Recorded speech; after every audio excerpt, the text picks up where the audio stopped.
Hello hello മക്കളെ, ഇന്ന് നമ്മൾ ചെയ്യാൻ പോകുന്നത് 2ാം ക്ലാസ്സിലെ ഇംഗ്ലീഷ് ക്വസ്റ്റ്യൻ പേപ്പറാണ്. First term English question paper. ഇപ്പം നിങ്ങൾ ആദ്യമായിട്ടാണ് നമ്മുടെ ഈ ചാനൽ കാണുന്നതെങ്കിൽ പ്ലീസ് ഒന്ന് സബ്സ്ക്രൈബ് ചെയ്യൂ. അതേപോലെ തന്നെ ഈ വീഡിയോയ്ക്ക് ഒരു ലൈക്ക് നൽകാൻ മറക്കല്ലേ കേട്ടോ. നിങ്ങളുടെ ഫ്രണ്ട്സിന് ക്വസ്റ്റ്യൻ പേപ്പർ കിട്ടിയിട്ടില്ലെങ്കിൽ തീർച്ചയായും ഷെയർ ചെയ്ത് കൊടുക്കണേ. അപ്പം നമുക്ക് ആക്ടിവിറ്റി 1 എന്താണെന്ന് നോക്കിയാലോ. ലിസൺ ആൻഡ് ഡ്രോ എന്നാണ്. Listen and draw. ഇപ്പം നിങ്ങളുടെ ടീച്ചർ ഈ ചിത്രത്തിൽ എന്ത് ചെയ്യാനാണ് പറയുന്നത് എന്ന് ശ്രദ്ധിച്ചിട്ട് നിങ്ങൾ അവിടെ വരയ്ക്കുകയാണ് വേണ്ടത്. വരയ്ക്കാം, കളർ ചെയ്യാം, ഏതാണ് ടീച്ചർ പറയുന്നതെന്ന് വെച്ചാൽ അത് ചെയ്യാം കേട്ടോ. അപ്പോൾ ഇവിടെ പറയുന്നത് colour all the flowers with yellow എന്ന് പറഞ്ഞാൽ നിങ്ങൾ എന്ത് ചെയ്യണം?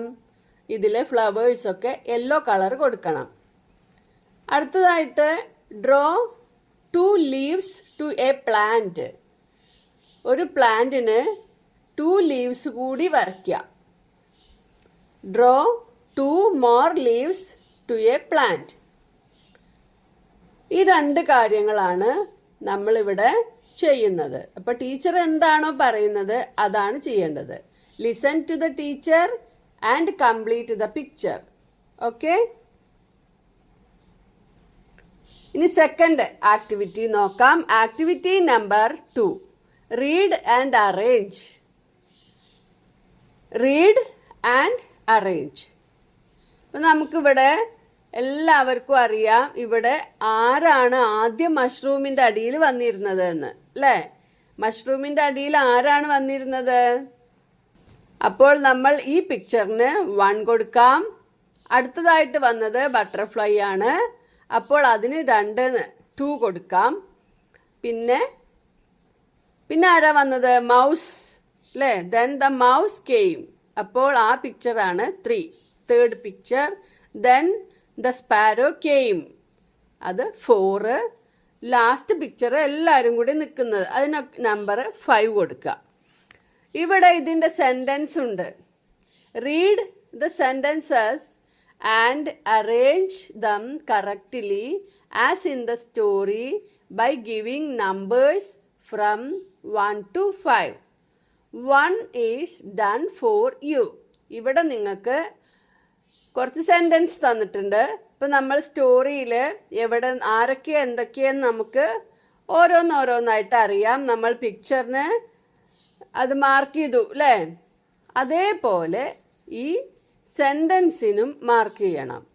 അപ്പോൾ ഒന്നാമത്തെ സെൻറ്റൻസ് ഇവിടെ മാർക്ക് ചെയ്തിട്ടുണ്ട്.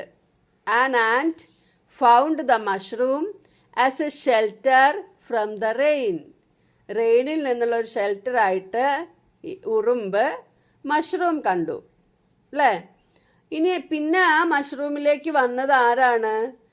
എ ബട്ടർഫ്ലൈ കെയിം ദേർ, അതാണ് സെക്കൻഡ്. അതിനുശേഷം a mouse asked for help, പിന്നെ മൗസ് വന്നു, അതിന് 3 എന്ന് കൊടുക്കുക. Next a sparrow hopped to the mushroom. ഒരു സ്പാരോ ഇങ്ങനെ ചാടി ചാടി വന്നു, അതിന് 4th കൊടുക്കുക, 4, number 4. Last number 5, all the 4 friends sat together under the mushroom. നമ്മൾ പിക്ചറിൽ ചെയ്തത് തന്നെയാണ് സെൻറ്റൻസിനും ചെയ്തു കൊടുക്കേണ്ടത്. Next activity 3, conversation. Complete the conversation between the rabbit and the monkey. റാബിറ്റും മങ്കിയുമായിട്ടുള്ള കോൺവെർസേഷനാണ്. Rabbit: hello monkey, did you get wet in the rain? നീ മഴയിൽ നനഞ്ഞോ? Monkey: yes, I am wet. എന്താ പറഞ്ഞത്? യെസ്, ഐ ആം വെറ്റ്, ഞാൻ നനഞ്ഞു. Rabbit: look at me, I am not wet. എന്നെ നോക്ക്, ഞാൻ നനഞ്ഞിട്ടില്ല. Monkey: oh but how? പക്ഷെ എങ്ങനെ? എങ്ങനെയാ നീ നനയാതിരുന്നത്? Rabbit: I was under the mushroom. ഞാൻ മഷ്റൂമിൻ്റെ അടിയിലായിരുന്നു, അതുകൊണ്ട് ഞാൻ നനഞ്ഞില്ല. Okay. Next activity number 4, description. ഇവിടെ നമുക്ക് 3 പിക്ചേഴ്സ് തന്നിട്ടുണ്ട് അല്ലേ. What are the changes that the elephant family made for a healthy life style? Healthy life സ്റ്റൈലിന് വേണ്ടിയിട്ട് എലിഫന്റ് ഫാമിലി എന്തൊക്കെയാണ് ചെയ്തത്? അപ്പോൾ ഒന്നാമത്തെ ചേഞ്ച് ഒന്നാമത്തെ പിക്ചറിൽ തന്നതാണ്. നോക്കൂ. Elephant family changed their breakfast to coconut and sugarcane. Elephant family breakfast change ചെയ്തു, എന്നിട്ട് അത് എന്താക്കി? കോക്കനട്ടും ഷുഗർ കെയിനും ആക്കി.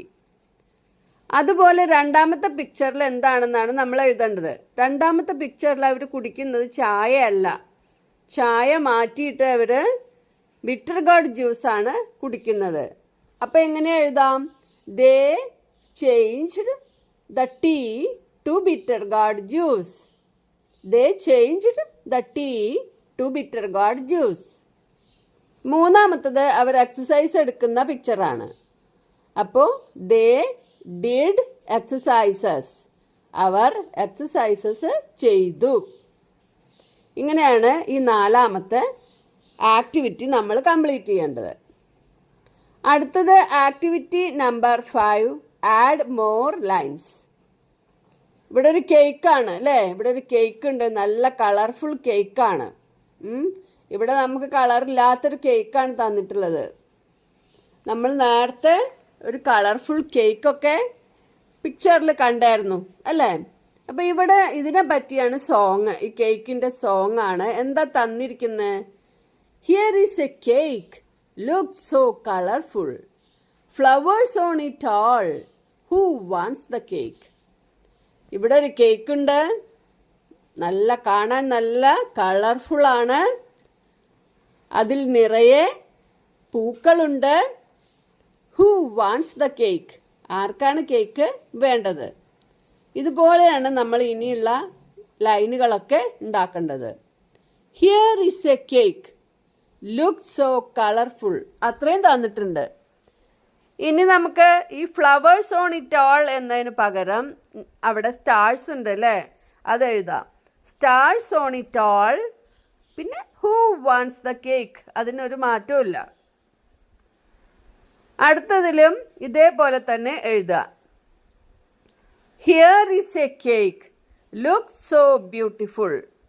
പിന്നെ ഫ്രൂട്ട്സ് ഒക്കെ വെച്ചിട്ടുണ്ടല്ലോ കേക്കിൽ, അപ്പം അത് എഴുതാം. Fruits on it all, who wants the cake? Here is A cake, look so beautiful, fruits on it all, who wants the cake? മനസ്സിലായോ? അപ്പോൾ ഇതുപോലെ നമ്മൾ ഈ ബാക്കി ലൈൻസ് ഉണ്ടാക്കിയിട്ട് ഈ സോങ് കംപ്ലീറ്റ് ആക്കാം. അപ്പോൾ എല്ലാവർക്കും ഈ ഇംഗ്ലീഷിൻ്റെ ക്വസ്റ്റ്യൻ പേപ്പറും ആൻസേഴ്സും ഒക്കെ ഇപ്പോൾ മനസ്സിലായി എന്ന് വിചാരിക്കുന്നു. ഇതുപോലെയുള്ള ക്വസ്റ്റ്യൻസ് ആയിരിക്കും വരിക. അപ്പോൾ നിങ്ങൾ നന്നായിട്ട് പഠിക്കുക, നന്നായിട്ട് എക്സാമൊക്കെ എഴുതുക. Okay, by.